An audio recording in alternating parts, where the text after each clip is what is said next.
درود پاک پڑھی، اللہم صلی علی سیدنا محمد بعدد کل داء و دواء مبارک وسلم۔ یہ میں صرف یہاں پر حضور سیدنا داتا گنج بخش علی اجمیری رضی اللہ تعالیٰ وردہ عنہ کا ایک حوالہ دینا چاہوں گا۔ آپ جانتے تھے کہ داتا صاحب رحمہ اللہ اس امت کے ان افراد میں داخل ہیں، اور بالخصوص یہ پاکستان ہندوستان پر یہ اللہ کا کرم ہے، پاک پروردگار کا بڑا کرم ہے۔ مجھے بیرون ملک میں سے، میں روزے کی حالت میں ہوں، بیرون ملک میں سے کسی یورپ کے ملک میں سے کسی نے مجھے کہا کہ شاہ صاحب آپ کو وہاں یورپ میں آپ کو کوئی سیٹنگ بنائیں۔ میں نے کہا کیا مطلب؟ بولا پھر آپ وہیں پہ رہیں گے، آپ وہیں نماز پڑھائیں گے، وہیں جمعہ پڑھائیں گے۔ تو میں نے کہا کہ یار یہ بتا وہاں داتا صاحب کا مزار ہے؟ میں نے کہا وہاں یہ بتا وہاں کیا عبداللہ شاہ غازی کا مزار ہے؟ میں نے کہا بھائی میں یہاں عبداللہ شاہ غازی کے قدموں میں رہتا ہوں، 2 قدم پہ میرا گھر ہے، تو میں کیوں اس کو چھوڑ کے جاؤں؟ میں اس مٹی سے اس وجہ سے بھی محبت کرتا ہوں۔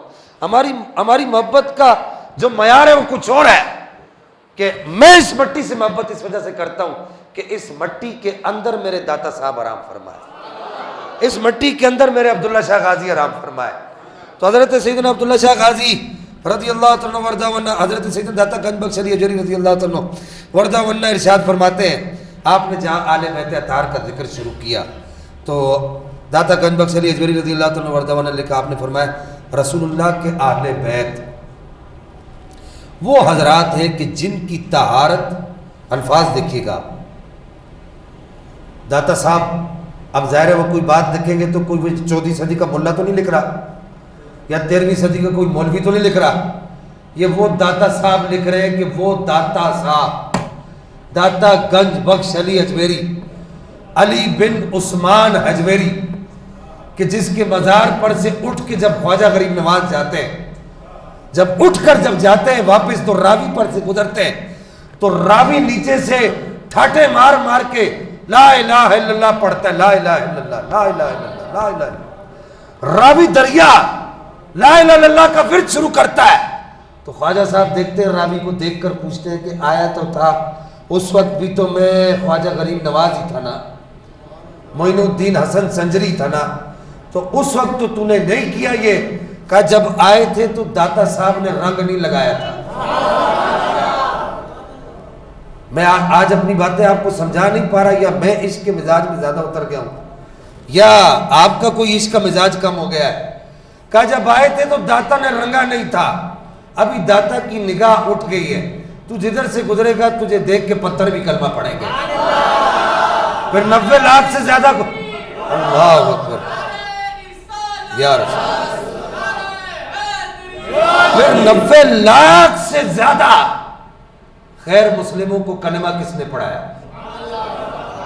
لوگ کہتے ہیں خواجہ صاحب نے پڑھایا، میں کہتا ہوں نہیں، پڑھایا خواجہ صاحب نے، پیچھے طاقت داتا کی روحانی تھی۔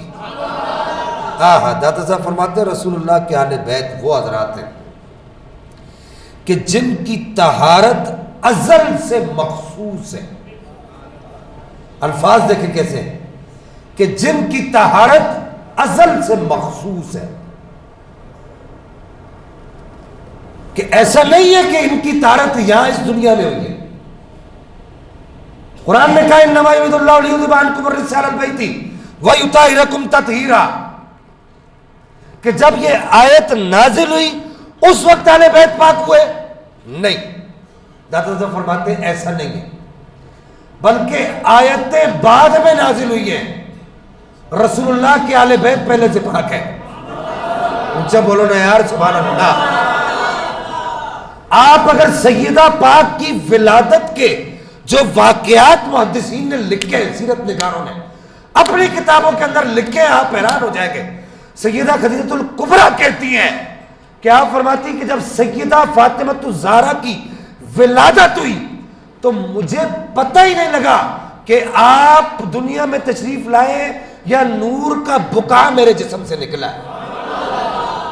تو داتا صاحب نے جو کہا ازل سے ان کی طہارت مخصوص ہے۔ امام حسن کی ولادت دیکھ لیجیے یار، دیکھو ادھر میری طرف دیکھو، ادھر امام حسن کی ولادت ہوتی ہے، ادھر امام حسن کی ولادت ہوتی ہے، فجر کی نماز کا وقت ہوتا ہے، سیدہ پاک کھڑی ہوتی ہے، اللہ اکبر، مسئلہ سمجھو، 40 دن یا جو مخصوص دن ہوتے ہیں عورتوں کے، اس سے پہلے عورت نماز پڑھ سکتی ہے؟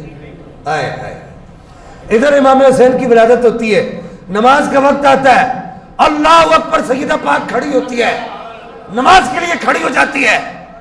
کسی نے پوچھا سیدہ پاک سے یہ کیا وجہ ہے؟ آپ نے فرمایا کہ یہ تیری نسل پاک میں بچہ بچہ تو ہے اہل نور، تیرا سب گھرانہ نور کا۔ اور میری اماں پاک کے سامنے کسی نے وہ عورتوں کے مخصوص ایام کا ذکر کیا تو آپ نے ایسا بھی ہوتا ہے، یہ باقاعدہ حدیث میں موجود ہے۔ سیدہ طیبہ طاہرہ راضیہ مردیہ مزکیہ رضی اللہ تعالیٰ عنہا وسلام اللہ علیہا کے سامنے عورتوں نے یہ مسائل پوچھے تو آپ نے کہ ایسے بھی ہوتا ہے۔ تو اب سیدہ پاک کے ساتھ پوری دنیا کے اندر ایک جملہ آخری کہہ دوں، وقت ختم ہو رہا ہے، پوری دنیا کے اندر کوئی عورت ایسی نہیں ہے جو سال کے 12 مہینے کے ہر دن نماز پڑھے۔ ایک ہی عورت ایسی ہے جو میرے آقا کی بیٹی ہے، جو سال کے 12 مہینوں کے ہر دن نماز پڑھتی ہے۔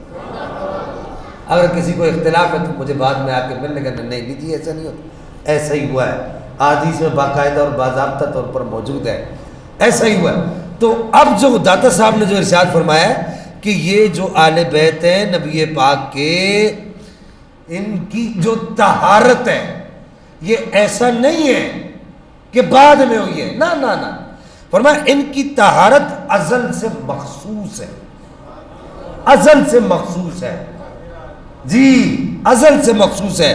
اور کہا کہ ان میں کا ہر فرد، بس یہ جملے داتا صاحب کے میں سمجھتا ہوں کہ اگر چاندی کے ورق ہونا اور سونے کا قلم اور اس کے اندر سونے کے پانی سے لکھا جائے، یہ داتا صاحب کے وہ جملے ہیں کہ داتا صاحب فرماتے ہیں کہ ان میں سے کا ہر فرد، یعنی اہل بیت اطہار میں سے کا ہر فرد طریقت میں جامع اور مکمل تھا۔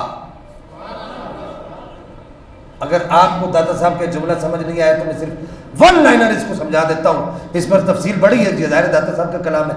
طریقت میں جامع اور مکمل تھا، وہ آدمی جو طریقت کی راہ پر پہلا قدم رکھتا ہے نا، اس کا یہ مقام ہوتا ہے کہ وہ سجدے سے اس وقت تک سر نہیں اٹھاتا جب تک وہ اپنے رب کی صفات کی تجلیات کا دیدار نہیں کر لیتا۔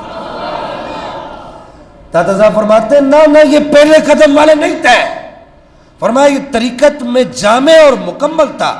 مشائخ طریقت اور صوفیہ کے ہر عام و خاص فرد کے یہ لوگ امام رہے ہیں۔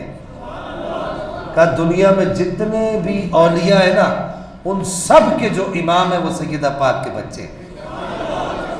اس سے بڑی اور کیا بات ہوگی؟